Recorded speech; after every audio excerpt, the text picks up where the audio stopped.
I'm going to do a comprehensive um, commentary and read through of the John Jay report. This was a report that was put out in 2004. It is regarding the sex abuse scandal within the Catholic Church. And I'm going to go through this, one page at a time. It is a long report, 291 pages on a PDF that I will include in the description. But I'm going to go through this slowly, read it, not only to educate myself but to educate other people regarding sex abuse within the Catholic Church because it's a issue that it's an issue that we don't talk about and that is going to be more in our face within the next decades because 2002 the bishops were supposed to clean uh, the church up, not move priests, and get rid of the priests that were abusing and not protect them still. But now in 2018, now 2019, we're realizing that that didn't happen. So I'm going to show you the report, and I'm also going to slowly go through it. I will have it on a playlist on YouTube. There will be a ton of videos on this because I think it's an important topic that we need to look at, and it's only just now being discussed within our seminaries across the United States, and no lay people really have seen this. And so, if you're not within the church studying to become a priest or a deacon or a nun, or a sister or a brother, and any religious orders, you don't know about this report. Hardly any religious orders know about this report anyway. So I think this is a very important document that we need to go through, and so we can understand why this happened to our church and how we can prevent it in the future, and what the signs that we need to look for when it comes to, um, not only abuse, but what can we do on our local level with our bishops? How can we communicate to them that uh, we want change in our church? And so that's why I want to go through this. I'm going to go through it slowly. I'm going to read every page as best as I can. I'm going to, summarize uh, what this report is saying, and so we'll just get right into it. So, in June of 2002, the full body of the Catholic bishops of the United States, in their general meeting in Dallas, approved the Charter for the Protection of Children and Young People. The charter created a national review board, which assigned responsibility to commission a descriptive study with the full cooperation of the diocese and to understand the nature and scope of the problem of sexual abuse of minors by clergy. The National Review Board engaged uh, John Jay College Criminal Justice and the City University of New York to conduct the research. Uh, they summarized and collected the data and issued a summary report to the USCCB of its findings. Uh, the report is called the John Jay Report. This is by Monsignor William Fay. So, table of contents here. Uh, you know, let's just go through the different parts of the John Jay study. So, the mandate of the study, how the study was carried out. Part two, the abuse of the youth under 18 by priests and deacons. Um, the data that was collected of that. Part three, the priests and deacons accused of sexual abuse. What's important here is the demographic characteristics of the priests and deacons, the behavioral problems, the serial abusers. That's important because uh, different bishops would move these priests around when any abuse allegations came up. They got moved to different cities, different parishes. Part four, actually, also, what else is important in this part three is the criminal prosecutions and penalties. What we understand now is that um, since this report has been done, we've seen that since these priests have been moved around to different parishes and different cities, that only a small percentage of these priests have been criminally convicted of these crimes. A lot of these Catholic priests that are still alive that have been accused, incredibly accused, and uh, passes the statute of limitations, are out in the world living like normal people now, even though they've been incredibly accused of abusing minors.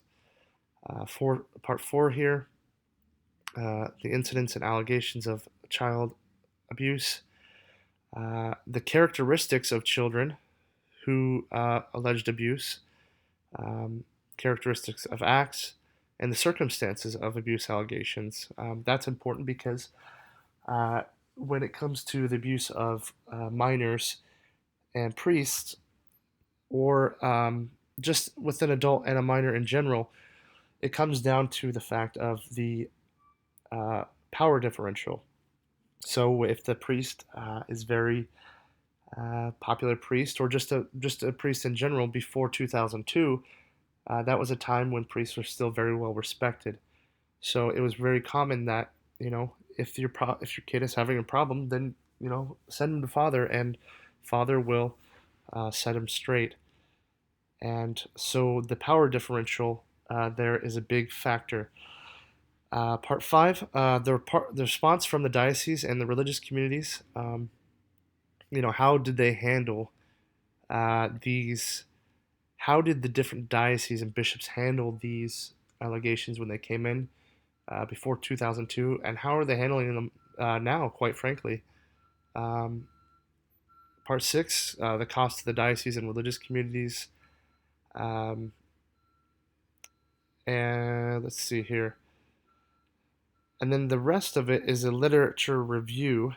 Um, we're talking about the estimates of child abuse, not just within the church, but within the Boy Scouts, Big Brother, Big Sister, uh, YMCA, child caregivers, athletic organizations.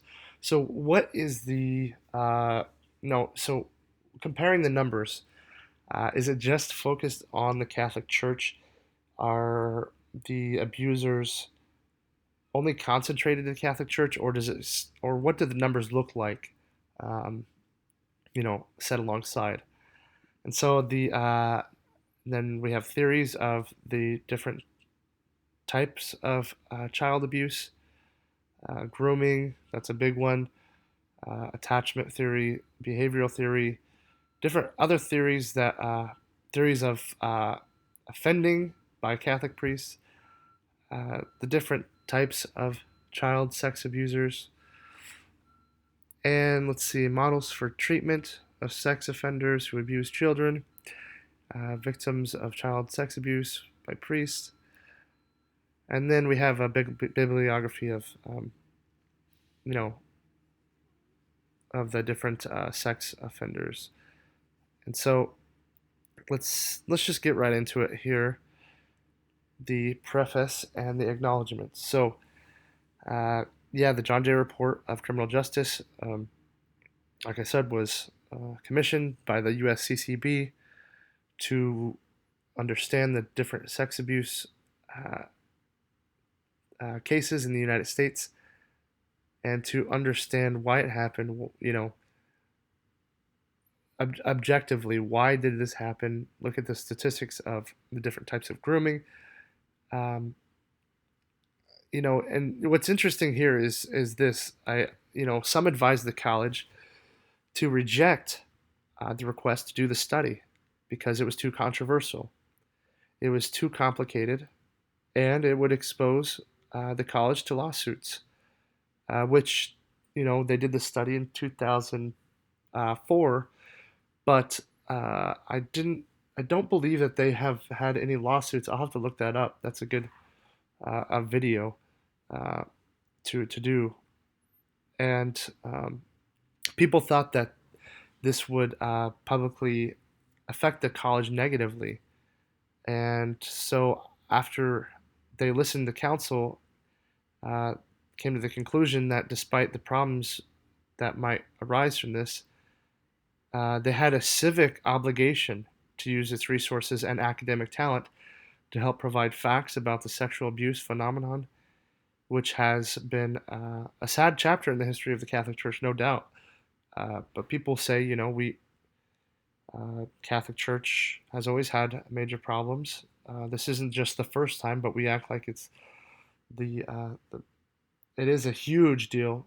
But uh, in any large institution like the Catholic Church, long tradition of being around, different time periods have had different types of abuses or scandals or uh, controversies. And so when the Catholic Church is not this is not new for the Catholic Church. So uh, because it is a significant part of the college's stated mission to engage in research dealing with public safety. Whoever wrote this, let's see, Gerald Lynch, the president of the John Jay College. This is a letter from him. Uh, he became convinced that it was their duty, and if they turned down to the opportunity to do research on the victimized children, it would be detrimental to them. It'd be a disservice to those who were victimized by these priests and deacons and religious figures in the church. This is an interesting letter. He's basically explaining why they decided to to do this on behalf of the USCCB. The administrators, faculty, and students invited to participate in this endeavor also shared my conviction. So it's not like they were commissioned by the USCCB and then the president decided, well, we're just going to do it no matter what. It seems like there was a general consensus of this was a good thing to do, uh, and to help understand the issue of why the church has gone through this abuse. And so they committed themselves to make this study a very high priority, immersing themselves in tasks that which uh, using the highest level of professionalism to understand the sensitive material. This is a fast track project taking less than a year from the start to finish, but the seems like the faculty was more than willing to dedicate all their time to it. Um, he says the findings presented in this report are very disturbing. Um, as we at the John Jay College pored over the data, we are deeply moved uh, by the large number of offenses committed against children and the seriousness of their nature. But we are hopeful that out of this inquiry will emerge not only a better understanding of abuse, but a series of sensible, effective measures to reduce the possibility that other children will suffer the kinds of abuses that we have uncovered. I would like to thank the many men and women of good will without whose cooperation this study would have been impossible to accomplish. Basically, gratitude to the bishops across the country, revealing the data from their files. The remarkable 98% response rate they had from the different dioceses is unheard of in social science research. Absolutely. I wonder how much data the different dioceses actually revealed to the John Jay College, which I will continue in the next video.